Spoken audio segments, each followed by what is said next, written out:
আল্লাহ তিনটা স্টেপে বান্দাকে প্রতিদান দিবেন যদি নিয়ত সাফ হয়।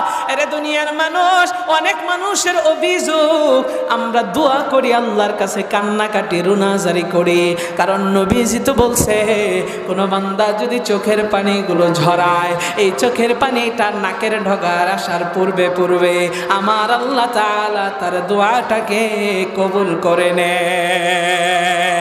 তাইলে নবীজির কথা, নবী নিয়তের কথাও বললেন, হ্যাঁ নিয়ত সাফ। এবার নবী বললেন আল্লাহর কাছে চাইলে পাওয়া যাবে, কিন্তু অনেক বান্দা আছে পায় না, তাদের জন্য এখন এই বয়ান। এ দুনিয়ার মানুষ, অনেকেই বলে এত দোয়া করি আল্লাহ কবুল করে না, এত কান্নাকাটি করি আল্লাহ কবুল করে না।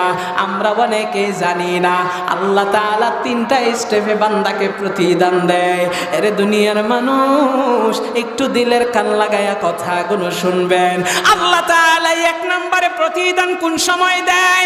আমার আল্লাহর কাছে যখন বান্দা দোয়া করে, আমার আল্লাহ রাব্বুল আলামিন বান্দার যদি কল্যাণ চায়, দোয়া করার সাথে সাথে আমার আল্লাহ তারে প্রতিদান দান করে দেয়। সুবহানাল্লাহ।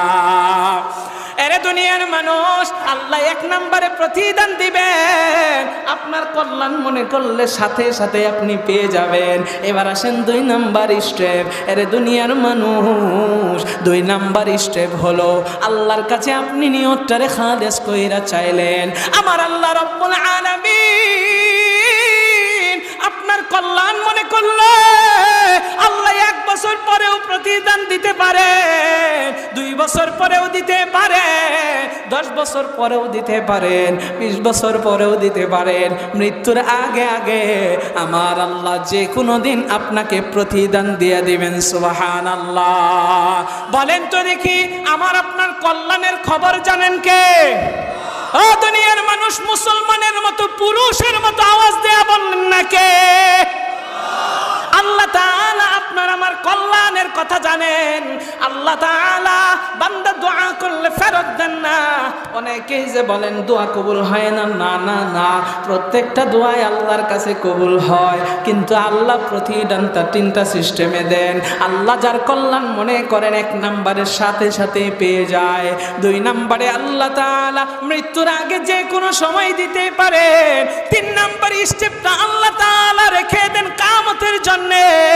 আল্লাহর কাছে আপনি চাইলেন, সব যদি আল্লাহ দুনিয়াতে দিয়ে দেয়, তাহলে বলেন তো দেখি আখিরাতে আমাদের আল্লাহর কাছে প্রতিদান দরকার আছে না নাই? আরো আসতে কোন আছে না নাই? আল্লাহ তাআলা কিয়ামতের ময়দানে, কঠিন সেই হাসরের দিনে আমার আল্লাহ রাব্বুল আলামিন, আপনি আমি যখন বিপদের ভিতরে পড়ে যাইব, আমার আল্লাহ ডাইকা ডাইকা বলবে বান্দারে, কারণ আল্লাহ রাব্বুল আলামিন তো আমারে আপনারে জাহান্নামের আগুনে জ্বালাইতে চান না। আমার আল্লাহ আপনারে আমারে জাহান্নামে ফালাইয়া আমার আল্লাহ খুশি হইবেন না, আমার আল্লাহ তাআলার ভালো লাগবে না, আমার আল্লাহ আনন্দ পাইবেন না। বরঞ্চ আমার আল্লাহ কিয়ামতের ময়দানে চাইবে কোন উসিলাই বান্দাটারে মাফ করা যায়। আল্লাহ একটা কইরা উসিলা খুঁজবেন, আল্লাহ একটা কইরা উসিলা খুঁজবেন, একটা উসিলা ধইরা আমার আল্লাহর রহমত দেখাইয়া আল্লাহ বান্দারে মাফ করে জান্নাত দিয়া দিবেন। আমার আল্লাহ তাআলা ডাইকা কয়, ও বান্দা, কঠিন সেই হাসরের দিনে আপনারে আমার ডাইকা বলবে, বান্দারে দুনিয়াতে আমার কাছে চাইছিলি, দুনিয়াতে আমি তোরে বানাইছি, তুই আমার বান্দা, তোর মালিক আমি, আমার কাছে তুই চাইছস, আমি কি কবুল কইরা না পারি রে বান্দা? ও বান্দা, আমি কবুল করছি, কিন্তু আজকের দিনে তোরে বাঁচানোর জন্য দুনিয়াতে আমি এই প্রতিদানটা দেই না। আমি আল্লাহ রাব্বুল আলামিন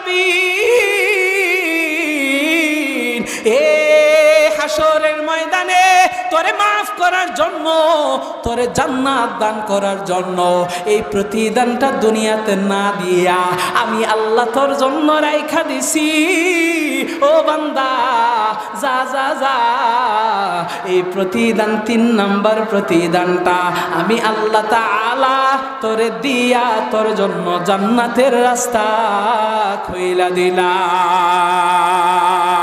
ও দুনিয়ার মানুষ, চিল্লায়া কন্না আল্লাহু আকবার। এই জন্য যে কোনো কাজ করব দুনিয়াটারে খালেস কইরা করব। আমার আল্লাহ বান্দার জন্য উসিলা খুঁজেন, কোন উসিলায় বান্দারে মাফ করবে। এই জন্যই তো বলা হয় কোনো একটা নেক আমল ছাড়বো না। কোনো একটা ছোট্ট থেকে ক্ষুদ্র থেকে ক্ষুদ্র কোনো একটা ছোট্ট যদি আমলের ডাক আসে, ওই আমলটাকে আমরা তুচ্ছ মনে করব না। কারণ আল্লাহ ছোট্ট আমল কবুল কইরা আপনারে আমারে কিন্তু মাফ করতে পারে। আপনি যে আমি যে 5 ওয়াক্ত নামাজ পড়ি, কোরআন তিলাওয়াত করি, বলেন তো দেখি আমার 5 ওয়াক্ত নামাজ আল্লাহর কাছে কবুল হয় এটার কোনো গ্যারান্টি আছে নাকি? আর জোরে কোন আছে নাকি? আমার আল্লাহ রাব্বুল আলামিন